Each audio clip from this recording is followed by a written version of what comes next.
Hello friends, नमस्कार, good morning. तो जैसा कि आपको पता है कि आज है 19 मई 2023। ठीक है। तो डेली का करंट अफेयर्स की वीडियो में मैं 19 मई से संबंधित जो भी करंट अफेयर्स उसको बताऊंगा। और पिछली वीडियो में 14 मई, ठीक है, 14 मई को डाला था पिछली वीडियो। तो काफ़ी लंबा गैप हो गया, कुछ पर्सनल कारण मैं वीडियो नहीं डाल पा रहा था। तो अब से फिर से मैं रेगुलर वीडियो डालूंगा और वीडियो आप देखते जाइए, जिससे कि जो डेली आपका करंट अफेयर है वो तैयार होता जाए। डेली तो तैयार हो गई, जो प्रीवियस करंट अफेयर्स होंगे, जो इंपॉर्टेंट होंगे, उनको भी मैं बताता चलूँगा। ठीक है। और उससे रिलेटेड जो भी न्यूज़ होगी मैं आपको बताता चलूँगा और कॉन्सेप्ट समझाता चलूँगा। तो जैसा कि आप देख रहे हैं थंबनेल्स में, आपका CSK CM क्लासेज में स्वागत है। ओके। और 2023 की क्वाड सम्मेलन नहीं होगा, जिससे कि ये देखिए सी जिनपिंग है जो वहाँ पे चीन के प्रेसिडेंट, वो काफ़ी खुश नज़र आ रहे हैं। तो चलिए शुरू करते हैं। आपका पहला प्रश्न, 18 मई को क्या मनाया जाता है? 18 मई को अंतर्राष्ट्रीय संग्रहालय दिवस मनाया जाता है। ठीक है, एक क्वेश्चन ये हो गया। 18 मई को अंतर्राष्ट्रीय संग्रहालय दिवस मनाया जाता है। तो इस अवसर पे कहाँ पर प्रधानमंत्री नरेंद्र मोदी जी ने इंटरनेशनल म्यूजियम एक्सपो 2023 का उद्घाटन किया, ये आपको बताना है। ठीक है। तो ये रहे आपके ऑप्शन, और इसका सही जवाब है नई दिल्ली। नई दिल्ली में इंटरनेशनल म्यूजियम एक्सपो 2023 का उद्घाटन प्राइम मिनिस्टर नरेंद्र मोदी जी ने किया है। इस बात का थोड़ा ध्यान रखेंगे। तो इससे रिलेटेड कुछ और करंट अफेयर देख लेते हैं। जैसे कि संयुक्त राज्य अमेरिका में महात्मा गांधी से संबंधित एक संग्रहालय का निर्माण किया गया है। कहाँ पे? तो संयुक्त राज्य अमेरिका के न्यू जर्सी में। और हरियाणा में हड़प्पा संस्कृति से संबंधित दुनिया का सबसे बड़ा संग्रहालय बनाया जाएगा। तो ये हरियाणा बनाया जाएगा, हड़प्पा संस्कृति से संबंधित। महू जो मध्य प्रदेश में पड़ता है, वहाँ पे देश का पहला और विश्व का दूसरा इन्फेंट्री संग्रहालय बनाया जाएगा। ठीक है। इन्फेंट्री क्या होता है? तो जो सेना में जो पैदल सैनिक होते हैं, ठीक है, सेना में कई तरह से सैनिक काम करते हैं। जैसे कुछ पैदल सैनिक होते हैं, ठीक है, कुछ घुड़सवार सैनिक होते हैं। तो पहले इस तरह के सैनिक होते थे। तो इन्फेंट्री में जो होता है वो जो पैदल सैनिक होते हैं उनको शामिल किया जाता है। तो इसमें 1700 एरा से लेके, जो 1700 एरा से लेके अब तक या 1947 तक जो भी सैनिक इन्फेंट्री में शामिल थे, उनसे संबंधित यहाँ पे संग्रहालय बनाया जाएगा। हैदराबाद में देश का पहला ओपन रॉक संग्रहालय बनाया जा रहा है, हैदराबाद में। ठीक है। रॉक यानी पत्थर से संबंधित इसमें विशेषताओं को बताया जाएगा, चट्टानों से संबंधित विशेषताओं को बताया जाएगा जो पृथ्वी के आंतरिक भूभाग में पाई जाती हैं। केंद्रीय बंदरगाह, पोत, परिवहन और जलमार्ग मंत्री जो हैं श्री सर्बानंद सोनोवाल जी ने गुवाहाटी की कितने तीर्थ स्थलों को जलमार्ग से जोड़ने की घोषणा की है? ठीक है। तो गुवाहाटी जैसा कि आपको पता है असम में है। ओके। तो पूछ रहे हैं कितने, जो गुवाहाटी की जो तीर्थ स्थल है वो कितने तीर्थ स्थलों को जलमार्ग से जोड़ा जाएगा? तो इसका सही जवाब है ऑप्शन ए, यानी कि 7। 7 तीर्थ स्थलों को जलमार्ग से जोड़ा जाएगा, जिससे कि इनके स्थानों पर पहुंचने पे, ठीक है, ये 7 अगर तीर्थ स्थल हैं तो यहाँ पहुंचना आसान हो जाएगा। ओके। और कम से कम 2 घंटे का समय यहाँ पे कम लगेगा। ठीक है। तो अगर हम बात करें तीर्थ स्थलों की, तो वो तीर्थ स्थल के मैं नाम यहाँ पे आपको बता दे रहा हूँ। ठीक है। देखिए, जैसे कामाख्या मंदिर है, असम में ही है कामाख्या मंदिर, आपको पता है। एक है पांडुनाथ, एक है अशोकलांता, डोल गोविंदा, उमानंदा चक्रेश्वर, औनियाती सतरा आदि ऐसे 7 स्थान हैं जो गुवाहाटी में स्थित है। उनको अब जलमार्ग से जोड़ा जाएगा। ठीक है। तो अगर जलमार्ग की बात आ गई तो कुछ और इससे रिलेटेड करंट अफेयर देख लेते हैं। जैसे भारत के समुद्री परिवहन के क्षेत्र को विकास देने के लिए एक डैशबोर्ड लॉन्च किया गया, जिसका नाम है सागर मंथन। अगर पूछ दिया कि सागर मंथन डैशबोर्ड किसके लिए लॉन्च किया गया था, तो भारत के समुद्री परिवहन क्षेत्र को विकास देने के लिए लॉन्च किया गया था। और असम की बात करें तो असम के जो जोगी घोपा नामक स्थान है असम में, ठीक है, जोगी घोपा नामक, वहाँ पे भारत का पहला अंतर्राष्ट्रीय मल्टी मॉडल लॉजिस्टिक्स पार्क की स्थापना की जाएगी। ठीक है। तो भारत का पहला है और अंतर्राष्ट्रीय है, तो ये याद रखने की जरूरत है। मल्टी मॉडल क्या होता है? यानी कि यहाँ पे सड़क परिवहन की भी व्यवस्था होगी, जल मार्ग की भी व्यवस्था होगी और वायु मार्ग की भी व्यवस्था यहाँ पे मिलेगी। ठीक है। आगे चलें। तो अगर आपसे पूछ ले कि नेशनल जो वाटर वे 1 है, जैसे कि हाईवे होता है, ठीक है, जैसे हाईवे होता है वैसे नेशनल वाटर वे होता है। ठीक है, तो पूछ ले अगर नेशनल वाटर वे कहाँ से कहाँ तक है, तो आप इसको बताएंगे इलाहाबाद से लेके हल्दिया तक। हल्दिया जो पश्चिम बंगाल में पड़ता है, तो इलाहाबाद से लेके हल्दिया तक नेशनल वाटर वे 1 है। अगर पूछे नेशनल वाटर वे 2 कहाँ है, तो आप बताएंगे कि जो असम में धुबरी नामक स्थान है, धुबरी से लेके सादिया तक नेशनल वाटर 2 है। ठीक है, ये ब्रह्मपुत्र में नेशनल वाटर वे 2 और नेशनल वाटर वे 1 जो है वो गंगा नदी में है। ठीक है, तो इस तरह के कई सारे नेशनल वाटर वे आपको मिलेंगे भारत में। आगे चले, तो अभी हाल ही में मई 2023 में होने वाले क्वाड समिट को रद्द कर दिया गया है। ठीक है, इसका आयोजन किस देश में होने वाला था ये आपको बताना है। तो अभी क्वाड समिट होने वाला था 25 मई को। ठीक है, इसी महीने के 25 मई को, और प्राइम मिनिस्टर जी ने उसकी तैयारी भी कर ली थी। हमारे जो भारत प्रधानमंत्री जी हैं तैयारी भी कर लिए थे कि हम जापान जाएंगे, जापान से होकर फिर ऑस्ट्रेलिया जाएंगे और वहाँ पे शामिल होंगे, लेकिन ये समिट कैंसिल कर दी गई। तो ये कहाँ होने वाली थी समिट, तो ये ऑस्ट्रेलिया में होने वाली थी। ऑस्ट्रेलिया के सिडनी में ये समिट यानी कि सम्मेलन होने वाला था क्वाड का। ठीक है, लेकिन फिर भी ये क्यों रद्द कर दिया गया, क्योंकि ये जो जो बाइडेन है यूएसए के जो प्रेसिडेंट हैं उनके न आने का कुछ इनका कारण था, जो आने से मना कर दिए। तो ऑस्ट्रेलिया कहा कि नहीं हम सबमिट नहीं करेंगे, जाइए। ठीक है, तो सबमिट नहीं हो रही है, लेकिन वहाँ पे प्रधानमंत्री नरेंद्र मोदी फिर भी जाएंगे और जो बाईलेटरल जो एग्रीमेंट होगा ऑस्ट्रेलिया के साथ वो वहाँ पे करेंगे और कुछ बातचीत होगी वहाँ पे। ठीक है, तो ये सबमिट होने वाली थी सिडनी ऑस्ट्रेलिया में, ध्यान रखेंगे। और इससे पहले 2022 की अगर सबमिट पूछे कहाँ हुई थी क्वाड की, तो वो हुई थी जापान में। ठीक है, इस बात का भी थोड़ा ध्यान रखेंगे। क्वाड क्या होता है, क्वाड्रिलेटरल इसका फुल फॉर्म होता है।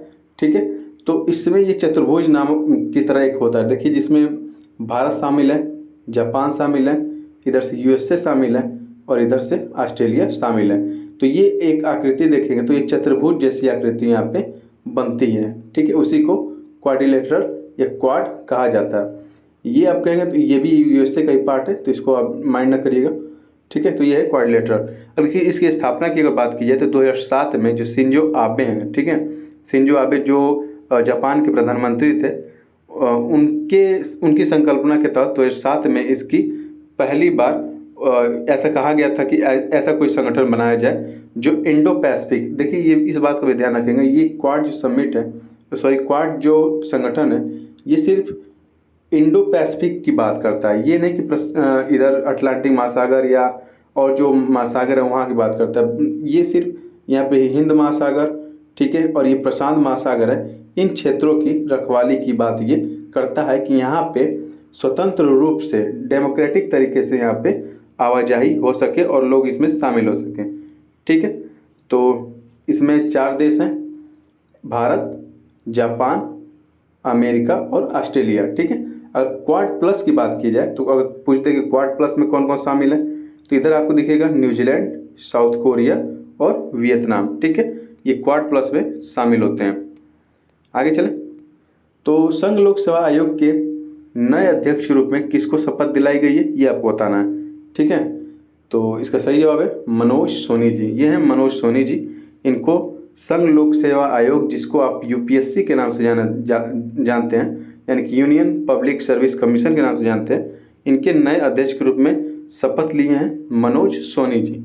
ठीक है, अगर इनकी बात करें मनोज सोनी जी की, तो ये जो है कि 2022 में, अप्रैल 2022 से ही ये चेयरमैन हैं। ठीक है, अप्रैल 2022 से ही चेयरमैन हैं, लेकिन ये एक्टिंग थे, मतलब एक कार्यवाहक एक चेयरमैन के तौर पे काम कर रहे थे। अब इनको प्रॉपर 2023 में, ठीक है, प्रॉपर 2023 में शपथ दिला के इनको चेयरमैन घोषित कर दिया गया। ठीक है, अगर हम संघ लोक सेवा आयोग की बात करें तो ये आर्टिकल 315 से 323 में देखने को आपको मिलेगा भारत के संविधान में। ठीक है, आगे चले तो निम्नलिखित में से किसको केंद्रीय जांच ब्यूरो यानी कि सेंट्रल ब्यूरो इन्वेस्टिगेशन की बात कर रहा है, सीबीआई की, तो इसके नए निदेशक के रूप में किसे नियुक्त किया गया ये आपसे पूछा जा रहा है। तो ये आपके ऑप्शन है और इसका सही जवाब है प्रवीण सूद। ये जो प्रवीण सूद है ऑप्शन सी, ये प्रवीण सूद को सीबीआई का नया निदेशक नियुक्त किया गया है। ठीक है, और सीबीआई की बात करें तो इसकी स्थापना 1963 में की गई थी, एक रेजुलेशन ला के, ठीक है, गृह मंत्रालय द्वारा 1963 में इसकी स्थापना की गई थी। इसका हेडक्वार्टर नई दिल्ली में आपको देखने को मिलेगा। और इसका जो मोटो है वो है इंडस्ट्री, इम्पार्शियलिटी, इंटीग्रिटी, ठीक है, उद्यमिता, निष्पक्षता और सत्य निष्ठा। आगे चले। और भारत में राष्ट्रीय डेंगू दिवस कब मनाया जाता है ये आपको बताना है, ठीक है। तो ये आपके ऑप्शन है और इसका सही जवाब है 16 मई को। 16 मई को भारत में राष्ट्रीय डेंगू दिवस मनाया जाता है। ये नहीं कि ये हाथ में जो मैं तस्वीर लगा रखा हूँ ये इसको सेव कर, नहीं, ये देखिए साइन जो देखिए इसका क्या है कि डेंगू को मार भगाना है, ठीक है। तो राष्ट्रीय डेंगू दिवस कब मनाया जाता है? 16 मई को मनाया जाता है, ठीक है। भारत में डेंगू के खिलाफ जो स्वदेशी वैक्सीन के क्लिनिकल ट्रायल हैं वो शुरू हो चुके हैं। अभी आपको पता होगा कि डेंगू से संबंधित कोई भी वैक्सीन अभी अवेलेबल नहीं है, लेकिन ये एक बहुत ही बड़े लेवल का खतरा है। इससे हर साल लाखों लोग पीड़ित होते हैं और हजारों लोग अपनी जान गंवा देते हैं सही समय पर ट्रीटमेंट न मिलने के कारण, ठीक है।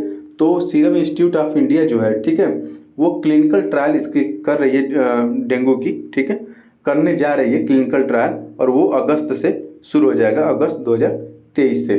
और डेंगू की बात करें तो मादा जो एडिस एजिप्टी मच्छर है उसके काटने से डेंगू होता है, ठीक है, ओके। और इस बीमारी में क्या होता है कि प्लेटलेट्स जो है वो बहुत तेज़ी से गिरने लगता है, प्लेटलेट्स बहुत तेज़ी से गिरने लगता है डेंगू बीमारी में।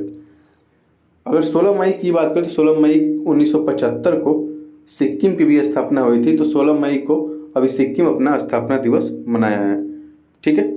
आगे चले तो भारत यूरोपीय संघ व्यापार और प्रौद्योगिकी परिषद, ठीक है, यानी कि बोल सकते हैं इंडिया EU, ठीक है, ट्रेड टेक्नोलॉजी काउंसिल, ठीक है।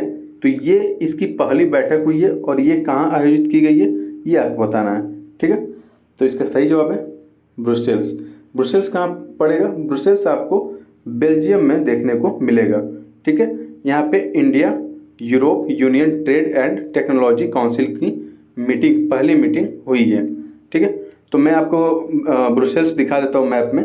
ये देखिए, ये है यूरोप का मैप, ठीक है। इसी के कुछ देश मिल के EU यानी कि यूरोपियन यूनियन नामक संगठन बनाए हैं, उसके साथ भारत का एक एग्रीमेंट हो रहा है, ठीक है, ट्रेड से संबंधित। तो वो कहाँ पे हुआ है पहले इस तरह की बैठक? तो आपको देखने को मिलेगा, ये है बेल्जियम, और बेल्जियम के ब्रुसेल्स में ये बैठक आयोजित की गई थी, ठीक है।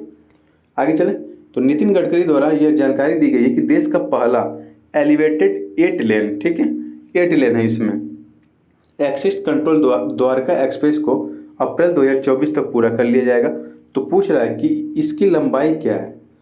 क्यों ये लंबाई पूछा गया? क्योंकि देश का पहला एलिवेटेड ये रोड है जो इतना लंबा बनाया जा रहा है, ठीक है, और इसे 2024 तक अप्रैल तक पूरा करने की संभावना भी है, और इसका नाम है द्वारका एक्सप्रेसवे, ठीक है। तो इसकी लंबाई कितनी है? तो इसकी लंबाई है 29.6 किलोमीटर। इसकी लंबाई कितनी है? 29.6 किलोमीटर। और ये देखिए, ये इसकी तस्वीर है।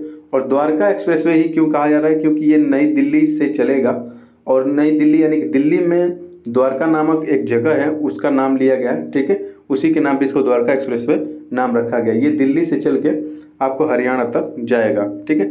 एलिवेटेड क्या होता है?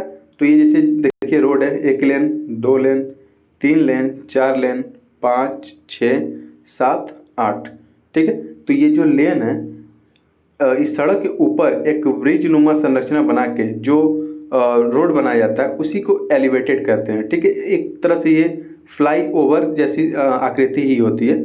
और एलिवेटेड रोड वहाँ ज़्यादातर बनाया जाता है जहाँ तक घनी आबादी जहाँ पे ज़्यादा होती है, यानी कि ट्रैफिक जहाँ पे ज़्यादा लगता है वहीं पे एलिवेटेड रोड बनाए जाते हैं, ठीक है। तो आज के करंट में फ़िलहाल इतना ही, और आप वो वीडियो फिर से रेगुलर मैं डालता रहूँगा, ओके। अगर आप वीडियो आपको अच्छी लग रही हो तो इसको ज़्यादा से ज़्यादा लाइक, शेयर और सब्सक्राइब कर सकते हैं, और कुछ सजेशन देना चाहते हैं तो कमेंट बॉक्स में लिख के बता सकते हैं, ठीक है। जय हिंद, नमस्कार।